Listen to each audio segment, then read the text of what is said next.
করে ঠ্যাঙের উপরে ঠ্যাং দিয়ে, আর ওর বউ কাঁধে ব্যাগ নিয়ে রবিবারের দিন কোথায় যাচ্ছে হে ভাবি? বলছে স্যারে ডেকেছে। ওকে যে কোন স্যারে ডাকে আল্লাহ ছাড়া কেউ জানে না, বুঝলেন না? শুধু বলছে স্যারে ডেকেছে। রবিবারের দিন কোন অফিস আদালত খোলা থাকে? হে, তুমি রবিবার দিন কাঁধে ব্যাগ ঝিলিয়ে চলে যাচ্ছ, স্যারেরা ডেকেছে? হ্যাঁ, আরে ভেড়া পুরুষ মানুষ বাড়িতে বসে আছে, ওকে আল্লাহ তোমার করে দিয়েছে বিবাহের মাধ্যমে বাচ্চা দান করার জন্য, তোমার অনুপস্থিতিতে, আর তোমার সম্পদকে রক্ষা করবে, আর তোমার যৌবনের ক্ষুধা মেটাবে, তোমার সেবা যত্ন করবে। এই কারণে ওকে পাঠানো হয়েছে, ওকে বন্ধন করার জন্য পাঠানো হয়নি। দাওয়াত গ্রহণ করে নেবেন, বৈধ দাওয়াত হলে। নাম্বার 5, আল্লাহ নবী সাল্লাল্লাহু আলাইহি ওয়াসাল্লাম বলেছেন ওয়াতাশমিতুল আতিশে, হাঁচি হলে কি বলতে হয়? আলহামদুলিল্লাহ। এটা যে শুনবে ইয়ারহামুকাল্লাহ, ইয়ারহামুকাল্লাহ যে শুনবে ইয়াহদিকুমুল্লাহ ওয়া আসরিফু বালাকুম, এই 3 পর্যায়ের উত্তর আপনাকে দিতে হবে। তাহলে 5টা ভালো আমল বলে দিলাম। 1, সালাম দিবেন। 2, অসুস্থকে দেখতে যাবেন। 3, জানাজার নামাজ পড়বেন। 4, বৈধ দাওয়াত কবুল করবেন। 5, হাঁচি গলে তার জবাব দিবেন। ইনশাআল্লাহ 5টা মেনে নেওয়ার চেষ্টা করব ইনশাআল্লাহ। আমাকে বারবার বলছে মেয়েদের ব্যাপারে 2টা একটা বলবেন, ওরা না তো অবলা প্রাণীর মতো বসে আছে। আমার খালাদের ব্যাপারে বলছি 4টে কাজ করবেন। কটা? 4টা। এবার খালাদেরকে বলছি, খালারা যারা আছেন 4টে কাজ করবেন, জান্নাত ঢুকে যাবেন। কেউ আপনাকে আটকাতে পারবে না, কেউ আটকাতে পারবে না, পৃথিবীর কেউ আটকাতে পারবে না। এবং হযরত মুহাম্মদ সাল্লাল্লাহু আলাইহি ওয়াসাল্লাম পুরুষদের ব্যাপারে এত মারাত্মক কথা বলেননি যে কথা ওদের ব্যাপারে বলেছেন। নবীজি বলছেন একজন নারী যদি 4টে কাজ যদি করে নেয় তাহলে জান্নাতে চলে যাবে। শুধু জান্নাতে যাবে না, জান্নাতের 8টা দরজার যে কোনো দরজা দিয়ে ওই মহিলাটিকে ঢুকিয়ে দেওয়া হবে। 1, আল মারাতু ইজা সাল্লাতু খামসাহা ওয়া সামাতু শাহরাহা ওয়া আতাআতু বালাহা ওয়া আহসানাতু ফারজাহা ফাতাদখুল মিন আইয়ি আবওয়াবিল জান্নাতি সাআতুল। নবী বলেছেন একজন নারী যদি 4টে কাজ করে পৃথিবীর কেউ তাকে বাধা দিবে না, কেউ তাকে আটকাবে না, সে একসঙ্গে জান্নাতের ভিতরে ঢুকে যাবে। তার 1 নম্বরের কাজ হলো আল মারাতু ইজা সাল্লাতু খামসাহা, 5 ওয়াক্ত নামাজ পড়বে। 5 ওয়াক্ত কি করবে? নামাজ পড়বে। পড়ে তো আপনার স্ত্রীরা? পড়ে আলহামদুলিল্লাহ। 2, অসামাত শাহরাহা, 1 মাস রোজা রাখবে। 5 ওয়াক্ত সালাত রাখবে কতদিন? না কিছু মেয়ে রাখবে 1 মাস 23 দিন, কেউ রাখবে 27 দিন, কেউ রাখবে 25 দিন। বাকি দিনগুলো আল্লাহ ছুটি দিয়ে দিয়েছে, কাজা করতে হবে না। তবে রোজা যদি হয়, সিয়াম যদি হয়, পরবর্তী মাসে তাকে করে দিতে হবে। এটা আল্লাহর বিধান, করে দিতে হবে। তাহলে সালাত আদায় করবে, 1 মাস রোজা রাখবে। নাম্বার 3, ওয়া আহসানাত ফারজাহা ওয়া আহসানাত ফারজাহা, লজ্জাস্থানের হেফাজত করবে, পর্দা করবে। মেটেকোনা একটা ঐতিহ্যবাহী একটি গ্রাম, এটা আমি ছাত্র জীবন থেকে শুনে এসেছি। এই গ্রামে হাই মাদ্রাসা আছে, সিনিয়র মাদ্রাসা নাকি আছে, একটা খারেজি মাদ্রাসা আছে, মহিলা মাদ্রাসা 1টা না 2টো আছে, বড় বড় প্রতিষ্ঠান এখানে আছে। এখান থেকে বড় বড় আলেমের জন্ম হয়েছে, হয়েছে না? বড় বড় জন্ম হয়েছে আলেমদের এখান থেকে। তবে এই গ্রাম সম্পর্কে আমার জানা নেই, আমি কোনোদিনই আসিনি, আজকে ফার্স্ট টাইম মেটেকোনা আমি এসেছি, তার আগে কোনোদিন আসেনি। যদি পর্দা পুরুষিরা থাকে তো আলহামদুলিল্লাহ, অবশ্যই। যদি পর্দা না থাকে আপনার স্ত্রীকে একটু বলে দিয়েন যে মমতাজুল সাহেব বলে গেছেন যে ও আহসানাত ফারজাহা, তোমার লজ্জাস্থানের হেফাজত করতে হবে। মারাত্মক ব্যাপার পর্দা, কত মারাত্মক ব্যাপার আপনাকে আমি একটুখানি ব্যাপারটা বোঝানোর চেষ্টা করছি। আল্লাহ নবী সাল্লাল্লাহু আলাইহি ওয়াসাল্লাম বলেছেন একজন পুরুষ আর একজন পুরুষ একটা বিছানাতে, অর্থাৎ একটা কম্বলের ভিতরে ঘুমাতে পাবে না। এটা ইসলামে নিষিদ্ধ। নিষিদ্ধ তো? নিষিদ্ধ।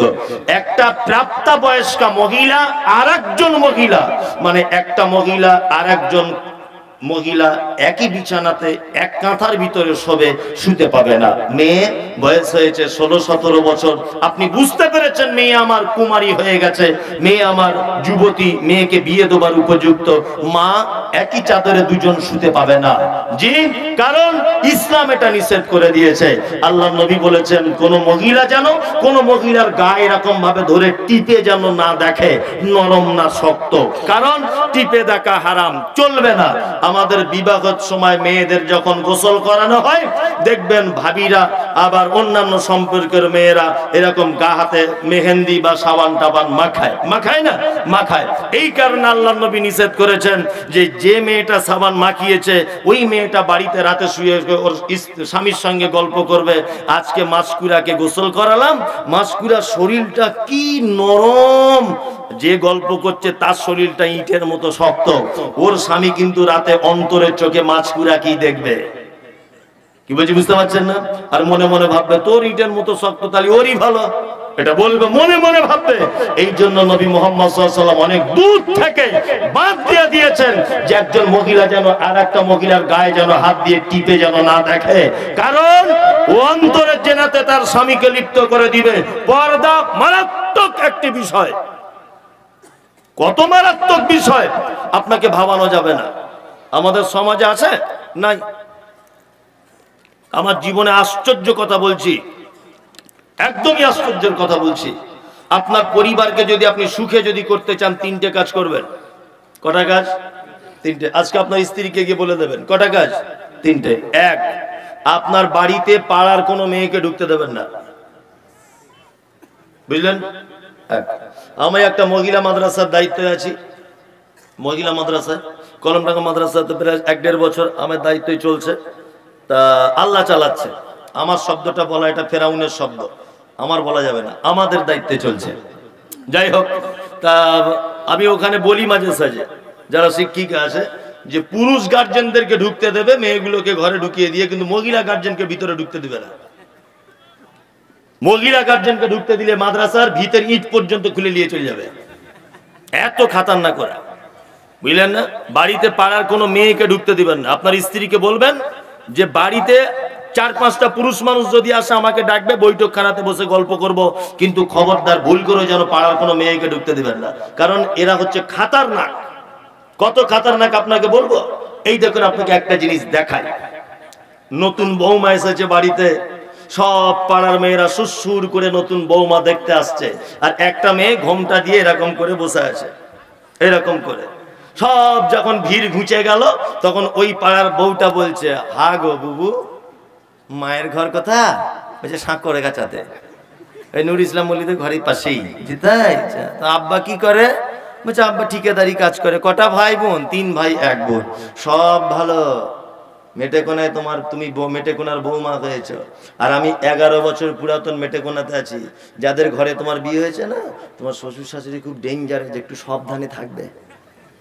এই যে প্রথম দিনই বলে গেল শ্বশুর শাশুড়ি ডেঞ্জারাস, মানে সংসারে 12টা বাজিয়ে দিল কি দিল না? সংসারে 12টা বাজিয়ে দিল। ওই জন্য মেয়েকে ঢুকতে দেবে না, মারাত্মক খাতারনাকেরা। বোলপুর স্টেশনে একটা ট্রেন ঢুকছিল, ট্রেন ঢুকতে ঢুকতে প্ল্যাটফর্মের আগে দাঁড়িয়ে গেল। বলুন তো কি দেখে দাঁড়ায়?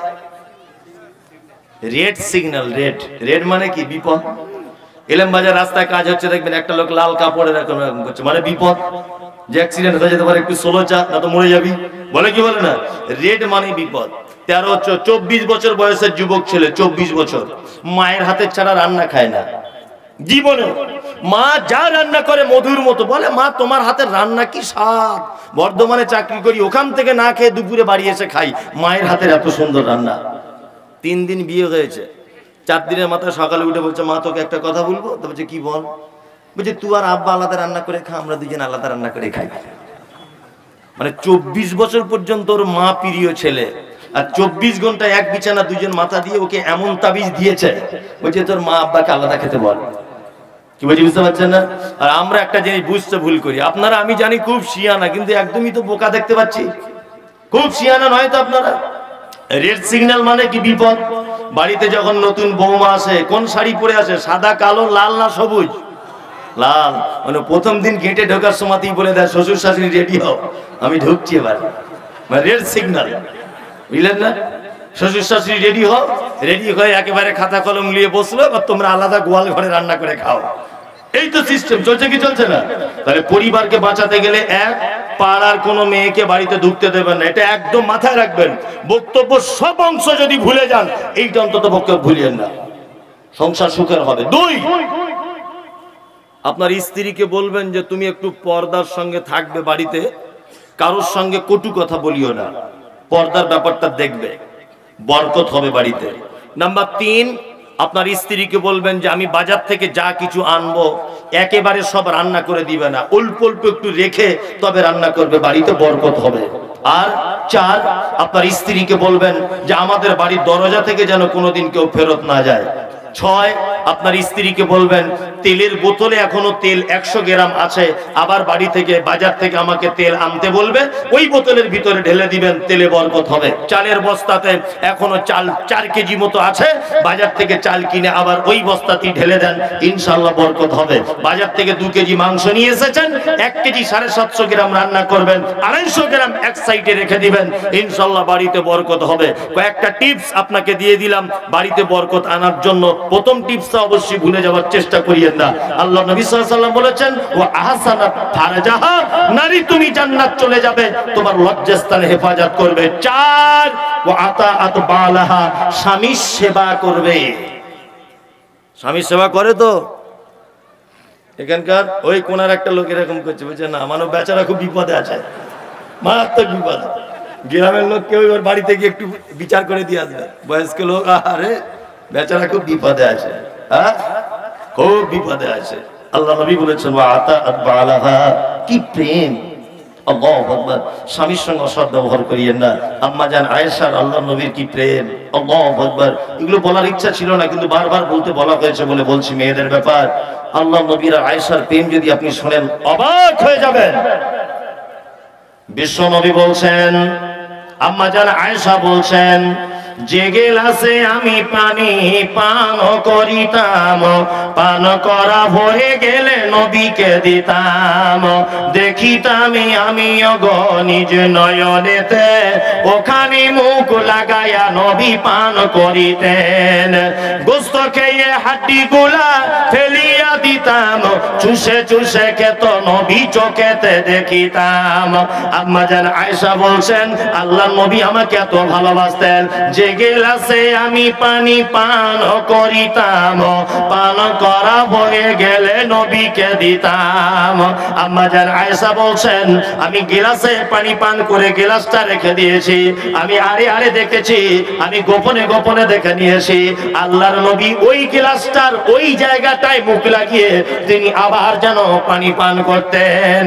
গোস্ত খেয়ে হাড্ডি গুলো ফেলিয়া দিতাম, চুষে চুষে খেত নবী চোখেতে দেখিতাম। আম্মা জান আয়েশা বলছেন আমাদের বাড়িতে যদি কখনো হাদিয়া চলে এসেছে, গোস্তগুলো খেয়েছি, হাড্ডিটা দস্তরখানের উপরে রেখে দিয়েছি, আল্লাহর নবীকে দেখেছি, বিশ্ব নবী আমার ওই গোস্তের হাড্ডিটা আবার মুখের ভিতরে দিয়ে রস বার করে করে চিবিয়ে চিবিয়ে তিনি খেতেন। এই প্রেম আছে? হ্যাঁ, আপনার স্ত্রী আপনার আটু খায়, হারাম করে বিড়ির গন্ধতেই ঘুম হয় না, সারাদিন ফুক ফাক করে বিড়ি টানছে। ও যে আপনার সাথে সংসার করে এটা আলহামদুলিল্লাহ পড়ে, আপনার যে মুখের গন্ধ, আল্লাহু আকবার। আবার কিছু লোক দেখছি ফজরের নামাজের সময় মুয়াজ্জিন আজান দিয়েছে, সালাতু খায়রুম মিনান নাওম, ঘুমের থেকে নামাজ উত্তম, নামাজিরা তাড়াতাড়ি করে মসজিদে চলে আয়, হাইয়া আলাল ফালা, তোরা তোদের কল্যাণ বই নিয়ে চলে যা। আল্লাহ নবীকে এমন করে পদ্ধতিটা আজান শেখালেন, হাইয়া আলাস সালাহ, তোরা নামাজের দিকে মসজিদে আয়। শুধু যদি নামাজের কথা বলে বান্দা আসতে চাইবে না, ওই জন্য নবীকে বলা হলো তাদের একটা সংবাদ আপনি ভালো দেন। নবী আবার বলছেন হাইয়া আলাল ফালা, তোরা নামাজ পড়বি, নামাজ শুধু পড়ে এমনিতে বাড়ি চলে যাবি না, তোরা তোদের কল্যাণটাকে বাড়ি নিয়ে চলে যা। আর ফজরের সময়তে বলা হলো আসসালাতু খায়রুম মিনান নাওম, ঘুমের থেকে নামাজ উত্তম, মসজিদে চলে এসো। অনেক নামাজিকে এটা প্রয়োজন ছিল, নবীজি বলেছেন মিসওয়াক করতে হবে, দাঁতন করতে হবে। জি, দাঁতন করা কি সুন্নত কি সুন্নত নয়? ফজরের পরে তাহলে দাঁতন করতে করতে মসজিদে আসা উচিত ছিল। ও দাঁতন বাদ দিয়ে বালিশের তলায় বিড়ি দেশলাই ছিল, একটা বিড়ি ধরিয়ে হারামখোর মসজিদের গেটে ফেলে মসজিদের ভিতরে ঢুকছে। মানে ফেরেশতারা উল্টো পাল্টা হয়ে যাবে যে কোন মাল ঢুকছে। এটা মুখের গন্ধ, বাসি মুখে বিড়ি পান করে ঢুকছে। আল্লাহু আকবার। এইরকম লোক মেটে কোন এলাকায় নেই, আমাদের ওদিকে আছে। আপনাদের দিকে আছে? হ্যাঁ, খবরদার। তবে একটা কথা বলে রাখছি, সেটা শুনে নেন, ওদের পাল্লা বেশি পড়বেন না, মেয়েদের পাল্লা বেশি পড়িয়েন না। কত লোককে দেখেছি আন্ডার প্যান্ট পরে ঘুরছে বইয়ের টেনশনে, কত লোককে দেখেছি, আমাদের গ্রামেও দেখেছি, অনেক জায়গাতে দেখেছি। খুব সাবধানে থাকবেন। তবে আল্লাহর নবীর স্ত্রীরা নবীজিকে যতটা ভালোবাসতেন আপনি ততটা জীবনেও ভালোবাসাতে পারবেন না। পারবেন? পারবেন না। এই দেখুন নবীর আর একটা কথা শুনে দেখুন, এই দুটো কথাতে কেমন ঝগড়া লেগে যায়। বিশ্ব নবী বলছেন, যে রাতে মিরাজ হলো বিশ্ব নবীজির, নবী বলে জাহান্নামে মহিলাদের ভিড়। একজন মহিলা বলে, বিশ্ব নবীজিরে কোন কারণে বেশি ভাগে যাব জাহান্নামে? প্রথম কারণ হলো অধিক নারীগণ, অল্প ধনেতে তাদের ভরে না কম। দ্বিতীয় কারণ হলো শোনো সমাচার, না শুকরিয়া করে ও গনিয়ামত আমার। গীবত যে বেশি করে এক অপরের তরে, এহেন কারণে নারী যাবে জাহান্নামে। আল্লাহ নবী এই জায়গাতে তিনটে দোষের কথা বলছেন, তার মধ্যে একটা কথা বলছে নারী জাহান্নাম চলে যাবে। তার একটা কারণ হলো এটা, অল্প জিনিসে তাদের কোনোদিন মন ভরে না। অল্প জিনিসে মেয়েদের মন ভরে? জীবনেও ভরাতে পারবেন না। আমি বাপের এক বেটা, এই কালকে বাংলাদেশ চলে যাব ইনশাল্লাহ। আজকে ইন্ডিয়ার এই লাস্ট প্রোগ্রাম, তা কালকে বাংলাদেশ চলে যাব, আজকে মেটেকোনা লাস্ট। তা যেখান থেকে যাই শাড়ি জামা কাপড় সব কিছু ওর লেগে কিনে আনি। কিন্তু যদি কখনো 2-4 মাস পরে বাড়ি গিয়ে বলি, কই গো চলো না একটু বেড়াতে যাই কোথাও, তোমার স্ত্রী আমাকে বলে, ভালো শাড়ি নেই, কি পরে যাব? ওরে, তোকে 100টা শাড়ি বছরে কিনে দেওয়ার পরেও ভালো শাড়ি নাই, এর নাম নারী। কি বলছি বুঝতে পারছেন না? সব কিছু দিবেন, তারপরে বলবে ভালো না, তারপরে বলবে ভালো না। 2, আমরা বর্তমানে নারীরা স্বামীদের খিদমত করছে না, এদের মন খুব খারাপ। নবীজের স্ত্রীদের মন ছিল অল্পতে সন্তুষ্ট হতেন, এখনকার মেয়েরা হয় জীবনেও হবে না। স্বামীর কৃতজ্ঞতা স্বীকার করতেন। আল্লাহু আকবার। আম্মা জান আয়েশা সিদ্দিকা রাদিয়াল্লাহু তাআলা আনহাকে ওনার বোন আসমা জিজ্ঞাসা করছেন, বোন আহা নবীজির সঙ্গে বিবাহ করার পরে কেমন চলছে? আসমা বলছে, আলহামদুলিল্লাহ, তবে পরপর কোনোদিন আমাদের বাড়িতে 2 দিন 3 দিন উনুন জ্বলে না, তবু কোনোদিন অভিযোগ ছিল না, কোনোদিন অভিযোগ ছিল না। আর আপনার স্ত্রীর মন জয় করতে পেরেছেন? জীবনে আপনি পারবেন না, এর নাম নারী। এ আপনাকে ভালোবাসে। তবে একটা কথা বলে রেখে যাচ্ছি, ওর পাল্লায় যেন একেবারে মোহিত হয়ে যাবেন না, তাহলে কিন্তু আপনাকে 12টা বাজিয়ে দিবে। মাঝখানে একটা কথা বলে রাখছি, ওদের চরিত্রটা কেমন সেটা আপনাকে বলে দিচ্ছি। এটা আমার একজনের কাছে শেখা, ওই জন্য আপনাকে বলছি। যারা বসে আছেন ধীরে স্থির ভাবে বসুন। একটা স্কুলের হেডমাস্টার, বুঝলেন, ঘুম পেয়ে যাচ্ছে আপনার, ছেড়ে দেবো? ছেড়ে দিই না। একটা স্কুলের হেডমাস্টার দেখবেন শীতকালে হাঁসের গায়ে চর্বি হয়, তাই না? হাঁসের গায়ে চর্বি হয় না, শীতের দিনে বেশি করে খায়। তাই স্কুলের হেডমাস্টার ওর বউকে বলেছে যে বাজার থেকে একটা হাঁস কিনে আনি, আজকে একটু জবাই করে রান্না করবে, ভালো করে খাবো। জুম্মার দিন সেদিন তো বাজার থেকে একটা হাঁস কিনে নিয়ে এসেছে, জবাই করেছে, রান্না বান্না রেডি করার আগে মাস্টার বলছে, এক কাজ করো, রান 2টো আমাকে দিবে, বাকিগুলো তোমরা সব খেলবে। তা ভালো, মাস্টার নামাজ টামাজ পড়ে এসেছে। এখন ওর স্ত্রী রান্না করতে করতে ভালো সেন্ট উঠছিল, একটা ঠ্যাং খেয়ে নিয়েছে, ভালো সেন্ট উঠছিল। এখন মাস্টার এসেছে, পিয়ালা করে দিয়েছে মাস্টারের সামনে মাংস। তা মাস্টার হাত দিয়ে দেখে বলছে, কি ব্যাপারে একটা রান কেন, লেগ পিস একটা কেন? ওর স্ত্রী তখন খুব মুখ দেখিয়ে বলছে, তোমাকে চাকরি দিয়েছিল বলো তো? বলছি কেন? বলছি সত্যি খ্যাপা বলি তুমি চাকরিটা পেয়েছিলে, তোমার কাছে কারা পড়ে তারাও খ্যাপা, তুমিও খ্যাপা। বুঝি কেন? বলছে হাঁসের আবার কটা ঠ্যাং হয় যে তোমায় 2টো রান দিতে হবে? তুমি জানো না হাঁসের একটা ঠ্যাং হয়? তোমার মাস্টার তখন বলছে, হাঁসের 2টো ঠ্যাং হে? তখন ওর স্ত্রী বলছে, বুঝো না কিছু, বোকা না দেখি। বলছে না হাঁসের দুটোই ঠ্যাং। ওর স্ত্রী বলছে না একটা ঠ্যাং। ওর স্ত্রী বলছে একটা যদি প্রমাণ করতে না পারি তোমার ভাত খাবো না। আর মাস্টার বলছে আমিও যদি দুটো প্রমাণ করতে না পারি তাহলে আমিও বলছি তোর মতো হস্তিনী মেয়েকে নিয়ে সংসার করব না। দুজনে খুব ঝামেলা লেগে গেছে। এখন দুজনে রাস্তা দিয়ে হাঁটছে, হাঁসের ঠ্যাং দেখা দেখি হবে। এখন শীতের সময় দেখবেন পুকুর পাড়ে হাঁস একটা ট্যাঙে দাঁড়িয়ে থাকে, দেখেছেন? হ্যাঁ। ওর স্ত্রী তখন মাস্টারকে বলছে হে মাস্টার দেখো কি অবস্থা দেখো। মাস্টার বলছে আস্তাগফিরুল্লাহ, কঠিন ব্যাপার। সত্যি তো তাহলে তাই, আমি হেরে গেলাম। মেয়েদের বুদ্ধি কেমন, ওদের ফাঁদে পড়বেন না, আপনাকে বলে দিচ্ছি আমি। নিয়ে মাস্টার তখন হেরে গেছে, মন মাতি খুব খারাপ। মাস্টার তো শিক্ষিত লোক, ও দেখছে এটা তো হতেই পারে না। ও তখন বাড়িতে মন খারাপ করে যাওয়ার সময় একটা ছোট্ট ইট নিয়ে ওই হাঁসের দিকে ছুঁড়ে দিয়ে বলছে হাঁস, যেই বলেছে দুটো ঠ্যাং বার করে ছুটছে। তখন মাস্টারের স্ত্রী বলছে জাহান্নামী মেয়ে দেখ কটা ঠ্যাং।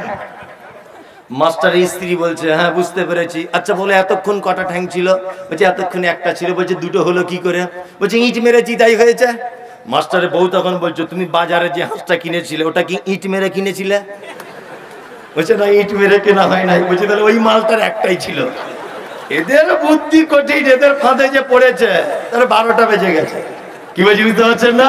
চলুন, নবীজি বলেছেন আহসানাত ফারজাহা, লজ্জাস্থানে হেফাজত করবে মায়েরা, ওয়া আতাত বালাহা, স্বামীর সেবা করবে, জান্নাত চলে যাবে ইনশাআল্লাহ। শুধু জান্নাত যাবে না, নবীজি বলেছেন ফাতাদখুল মিন আইয়াবওয়াবিল জান্নাতে সাআতুন, জান্নাতের 8টা দরজা, যে কোন দরজা দিয়ে তুমি ঢুকে যাবে, পৃথিবীর কেউ তোমাকে আটকাবে না, কেউ তোমাকে জিজ্ঞাসা করবে না, কেউ তোমাকে বাধা দিবে না। কিন্তু নবীজি পুরুষের ব্যাপারে এই কথাটা বললেন না, পুরুষের ব্যাপারে কথা বললেন না, নারীদের জন্য স্পেশাল।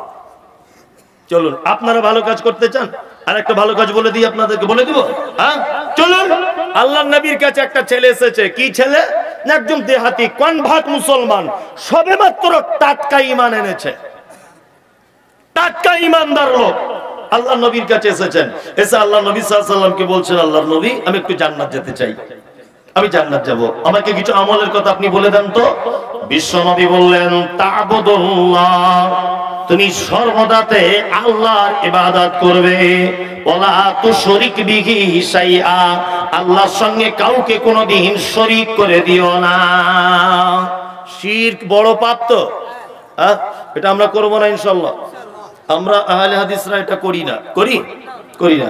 আহলে হাদিস হানাফি বলে কথা নাই, যারা জানে তারা করে না। শিরক মানে আল্লাহর যে ক্ষমতা আছে এই ক্ষমতা পৃথিবীর অন্য কারো আছে এটা মনে করা কি শিরক।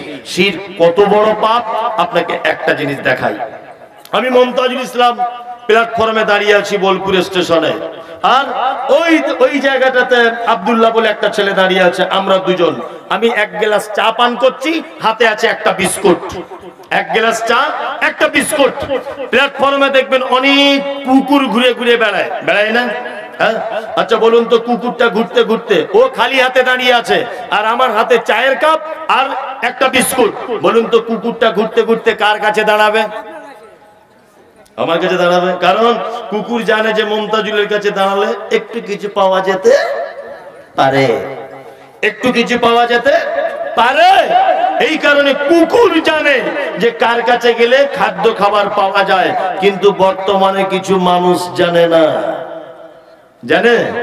জানে না, কিছু হলেই চলে যাচ্ছে শিরকের দরজায়। আল্লাহু আকবার। আর এক শ্রেণীর হুজুররা তো ফাঁদ পেতেই আছে, ফাঁদ পেতে আছে না, ফাঁদ পেতেই আছে। আল্লাহু আকবার। এমন করে ফাঁদ পেতেছে তে মুখে বলা যাবে না। শিয়ালদা স্টেশনের পাশে দেখবেন লটারির দোকান আছে অনেক, যদি কখনো যান দেখতে পাবেন। আর একটা লোক দেখবেন টিয়া পাখি খাঁচার ভিতরে নিয়ে বসে আছে। তখন আমি এলেম বাজার মাদ্রাসায় পড়ি, আর নুরুল ইসলাম সাহেব জানে আমি ছোট থেকে খুব বদমাশ, কিন্তু খুব বদমাশ, খুব মারা মেরেছেন উনি। আল্লাহ এখন এই জায়গায় পৌঁছে দিয়েছে। এই যে যিনি দেখতে পাচ্ছেন আমার বাপজি নুরুল ইসলাম ফাইজি সাহেব, প্রচুর মারও খেয়েছি, যেমন বদমাশও করেছি, আর আল্লাহ এই জায়গায় পৌঁছে দিয়েছে। তো মাদ্রাসায় পড়তে পড়তে একদিন শিয়ালদা স্টেশনে একটা লোককে বলছি খাঁচা করে টিয়া পাখি নিয়ে বসে আছে, যে ভাই এই টিয়া পাখির সিস্টেম কি? বলছে হাত দেখে সব বলে দিতে পারি। হাত দেখে সব বলে দিবে। তো আমার হাতটা দেখো, তখন অত বুঝি না তো হাত দেখানো পাপ কিনা। হাতটা দেখিয়ে জিদা বলছে তুমি যাকে চাইছো অচিরেই তাকে পেয়ে যাবে। তাহলে এটাই তো আমি চাইছি, মনে মনে বলছে আর কি। বলছে তুমি যাকে চাইছো তাকে খুব তাড়াতাড়ি পেয়ে যাবে, আমি এমন তাবিজ দিয়ে দেবো জানলা ভেঙে চলে আসবে। বাহ, তাহলে তো তাবিজ নিতেই হবে। তখন আমি ওই লোকটাকে বলছি, আমি তো বদমাশ ছেলে, ও জানে না যে মাদ্রাসায় পড়া ছেলে কি চিজ হয়। ওকে আমি বলছি তাহলে বাবা এক কাজ করুন তো দেখি, হাত দেখে বলে দাম তো লটারির দোকানে এতগুলো টিকিট আছে, কোনটায় ফার্স্ট প্রাইজ আছে ওইটা কাটবো। বলছে ওইটা বলা যাবে না, যে পাক্কা চিটিংবাজ। কি বলছি বুঝতে পারছেন না? ও আমার জীবন সঙ্গিনী আমার কাছে আসবে এটা টিয়া পাখি দিয়ে বলে দিতে পারছে, আমার কি হবে না হবে বলে দিতে পারছেন। কোন লটারিতে ফার্স্ট প্রাইজ তুমি এটা বলে দিতে পারবো না? হ্যাঁ, চিটিংবাজটা তো কি বলুন একদম। আপনাদের এলাকাতেও কিছু আছে এরকম ভণ্ড, টাকা ইনকাম করছে না করছে, আল্লাহু আকবার। একদম দূরে থাকবেন, শিরক মারাত্মক বড় পাপ। আল্লাহ নবী সাল্লাল্লাহু আলাইহি ওয়াসাল্লামের কাছে 10 জন একটা দল আল্লাহ নবীর কাছে বায়াত গ্রহণ করতে এসেছেন। আব্দুল্লাহ ইবনে আব্বাস থেকে হাদিসটা বর্ণিত। তা এসেছেন 10 জনের একটা লোক দল, আল্লাহ নবী সাল্লাল্লাহু আলাইহি ওয়াসাল্লাম 9 জনের বায়াত গ্রহণ করলেন, একজনকে করলেন না। এই 9 জন তখন আল্লাহ নবীকে বলছেন, আল্লাহর নবী আপনি আমাদের 9 জনের বায়াত গ্রহণ করলেন, একজনকে কেন ছুটি দিলেন, একজনের কেন বায়াত গ্রহণ করছেন না? আল্লাহ নবী সাল্লাল্লাহু আলাইহি ওয়াসাল্লাম তখন বলছেন, শোনো এই দেখো দেখতে পাচ্ছ ওর হাতে তাবিজ বাঁধা আছে, এই কারণে আমি ওর হাতে হাত দিব না, ওর হাতে হাত দিব না। তা ওই 9 জন তখন একজনকে বলছে তাড়াতাড়ি করে নবীজি যেটা পছন্দ করে তুমি তাবিজটাকে খুলে এসো। তখন লোকটা তার হাতে যেটা লাগানো ছিল সেটা খুলে আসার পরে আবার আল্লাহ নবী সাল্লাল্লাহু আলাইহি ওয়াসাল্লামের কাছে এলেন, তখন আল্লাহ নবী বায়াত গ্রহণ করলেন। তার মানে বোঝা গেল শিরক মারাত্মক বড় পাপ। মারাত্মক বড় পাপ কি পাপ নয়, এর থেকে দূরে থাকতে হবে। আল্লাহ নবী সাল্লাল্লাহু আলাইহি ওয়াসাল্লাম ছেলেটাকে বলছেন তুমি জান্নাত যেতে চাও, ওয়ালা তুশরিক বিহি শাইয়া, ভুল করে যেন আল্লাহর সঙ্গে কোনোদিন কাউকে শরীক করে দিও না। আমরা তাবিজের পক্ষে না বিপক্ষে? বিপক্ষে তো, হ্যাঁ। কিন্তু এক শ্রেণীর হুজুর আছে তারা কোরআনের মানে করছে। কি মানে করছে জানেন? বলছে নুনাজ্জিলু মিনাল কোরআনি মা হুয়া শিফা, মা হুয়া শিফা। আল্লাহু আকবার। বলছে আল্লাহ কোরআন অবতীর্ণ করেছে শিফা, আরোগ্যের জন্য, ওই জন্য তাবিজ লিখে হাতে বাঁধা যাবে। দলিল পেশ করছে, এটা হারাম, শিরক, চলবে না। হুজুরের কাছে বায়াত গ্রহণ করতে এসেছেন আল্লাহ নবীর কাছে, নবী বায়াত গ্রহণ করলেন না।